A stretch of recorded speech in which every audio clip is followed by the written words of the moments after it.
Donald Trump खुद को सबसे बड़ा डील मेकर कहते हैं, लेकिन 2 महीने के अंदर उनकी हर बड़ी डील फेल साबित हो रही है।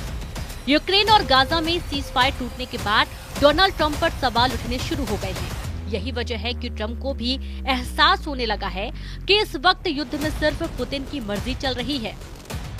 जब दुनिया में कई वॉर जोन रिएक्टिव हो चुके हैं, गोले बारूद वाले युद्ध से लेकर टैरिफ वाली जंग छिड़ चुकी है, तब सवाल उठ रहा है कि क्या डोनाल्ड ट्रंप 2 महीने के कार्यकाल में फेल हो गए हैं?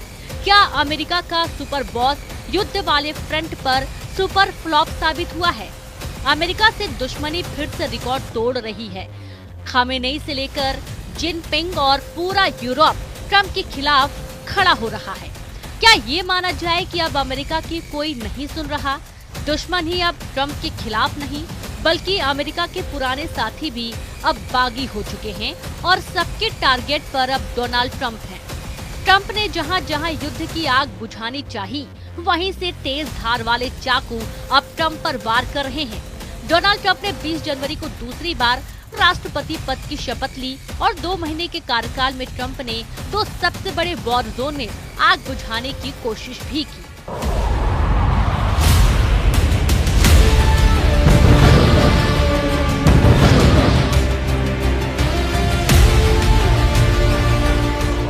पहला वॉर जोन गाजा, जहां 15 जनवरी को सीज फायर का ऐलान हुआ, लेकिन ट्रंप की शपथ से एक दिन पहले यानी कि 19 जनवरी को लागू हुआ।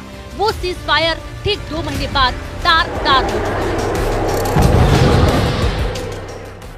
दूसरा वॉर जोन यूक्रेन, जहां डोनाल्ड ट्रंप ने बहुत मिन्नत और मशक्कत के बाद पुतिन और जेलेंस्की दोनों की 30 दिन के युद्ध विराम के लिए दोनों को राजी किया, लेकिन ट्रंप कार्यकाल के 2 महीने के अंदर ही यूक्रेन में फिर भयंकर युद्ध शुरू हो चुका है।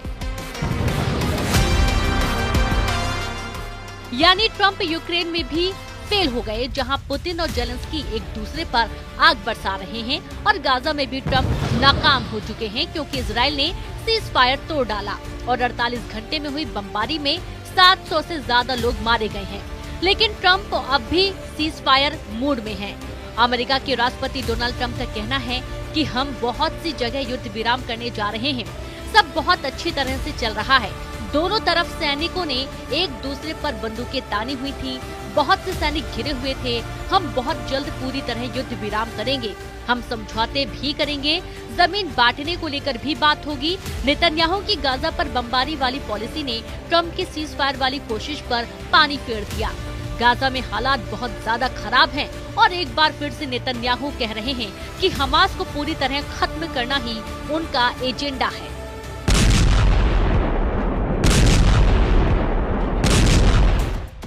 इजराइल की सेना फिर से उत्तरी और दक्षिणी गाजा के बॉर्डर को लांघकर हमास को तलाश रही है।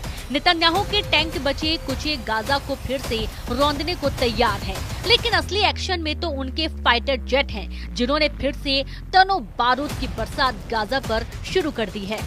नेतन्याहू कह रहे हैं अब हमास से बात होगी तो बमबारी के साथ होगी। उधर इजराइल के पीएम नेतन्याहू का कहना है कि रक्षा मंत्री से मुझे सेना की सिफारिश मिली है कि हमास पर फिर से हमले शुरू किए जाएं। अब इजराइल हमास पर और तेज हमले करेगा। अब बातचीत सिर्फ बमबारी के बीच होगी।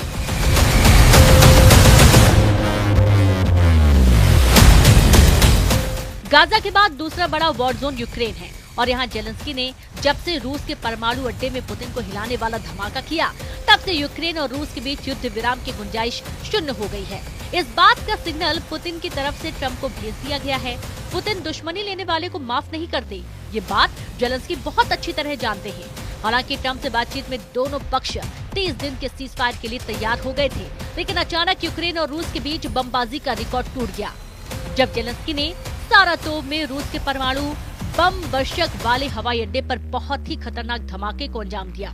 इसके बाद रूस ने यूक्रेन के ओडेसा पर काउंटर अटैक किया और बता दिया कि जब पुतिन सजा देते हैं तो उनकी लाठी में आवाज नहीं होती।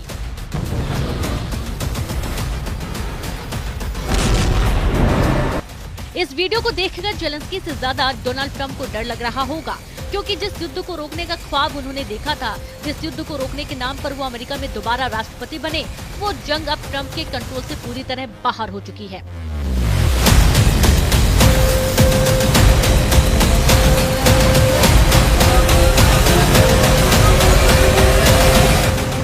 अमेरिकी राष्ट्रपति के सामने जो वॉर जोन एक्टिव थे वो अभी भी बरकरार है। गोले बारूद और बंकर बस्टर वाले युद्ध से लेकर परमाणु युद्ध के खतरे और टैरिफ वाली जंग तक ट्रंप हर मोर्चे पर फेल साबित होते जा रहे हैं। उनके 2 महीने के कार्यकाल में ही सवाल उठ रहा है कि क्या ट्रंप का युद्ध खत्म करने वाला ट्रेलर फिल्म बनने से पहले ही फ्लॉप हो गया। ईरान, चीन, यूरोप ट्रंप को आंख दिखा रहे हैं। अमेरिका के सुपर बॉस वाला रुतबा युद्ध वाले फ्रंट पर सुपर फ्लॉप साबित हुआ है।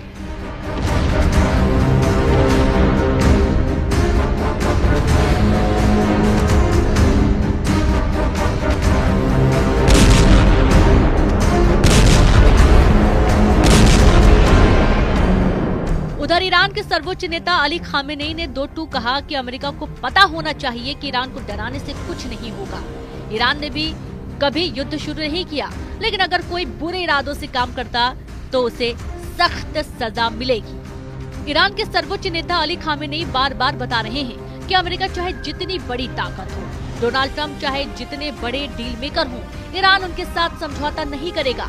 वैसे ट्रंप को ईरान ही नहीं यूरोप भी आंख दिखा रहा है। यूरोप में ट्रंप को लेकर विश्वास जगमगा गया है। पोलैंड ने डोनाल्ड ट्रंप से जो मांगा है उसे लेकर पूरी दुनिया हैरान है। पोलैंड अब युद्ध पुतिन को परमाणु टक्कर देने वाला लॉन्च पैड बनना चाहता है। वो इसलिए क्योंकि यूरोप में ट्रंप को लेकर भरोसा 0 लेवल पर है।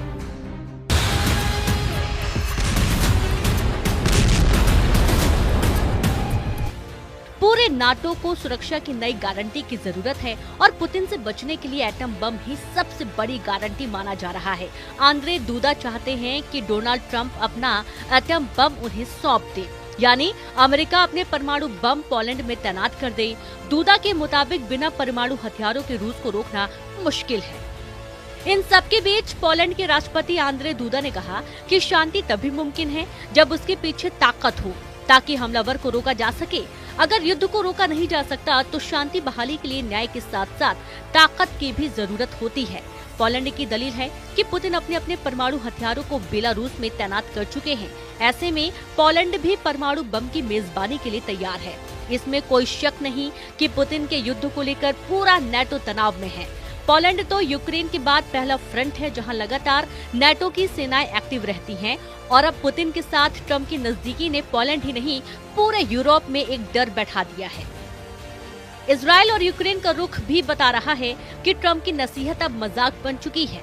गाजा में युद्ध विराम टूट चुका है और जब से ईरान के परमाणु कार्यक्रम को लेकर ट्रंप ने नजरें टेढ़ी की हैं, उनको भी तेहरान से कड़वे बोल सुनने को मिले हैं। ईरान के युद्धाभ्यास लगातार जारी हैं। ईरान अपनी मिसाइलों को दिन में भी फायर की जा रही है और रात में भी उन्हें टेस्ट कर लिया गया है। ईरान ने अपने 200 किलोमीटर रेंज वाला बाबर 373 एयर डिफेंस सिस्टम दिखाकर बता दिया है कि वो अमेरिका की चैलेंज के लिए तैयार है। ईरान की ये मिसाइल लंबी दूरी तक दुश्मन का पीछा करती है और फिर उसे मार गिराती है। ईरान के टारगेट पर अमेरिका का F-35 जैसा स्टेल्थ फाइटर जेट है। ईरान बार बार अपनी एयर डिफेंस वाली ताकत दिखा रहा है। मार्च से पहले और फरवरी से पहले जनवरी में ईरान ने कैसे हर मिसाइल को आजमाया है वो देखकर डोनाल्ड ट्रंप चौंक जाएंगे। मार्च के आखिर में किसी भी हमले के लिए ईरान ने खुद को पूरी तरह तैयार कर लिया है ताकि वो अमेरिका और इजराइल के गुस्से का सामना कर सके।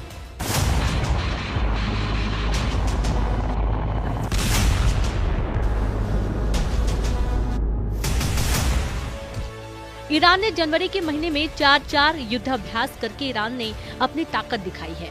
ईरान का साथी देश यमन और वहां के हूथी विद्रोही भी ट्रंप को ललकार रहे हैं, जबकि ट्रंप कह चुके हैं कि वो हूथी को मिट्टी में मिला देंगे। यमन की राजधानी सना में ये भीड़ ट्रंप को चुनौती दे रही है। सवाल है कि क्या ये मजमा देखकर ट्रंप यमन को दूसरे गाजा में तब्दील कर देंगे। यमन के पास अमेरिका का एयरक्राफ्ट कैरियर ट्रूमैन लगातार एक्टिव है और यहाँ से उड़ने वाले हर फाइटर जेट के टारगेट पर यमन के शहर हैं।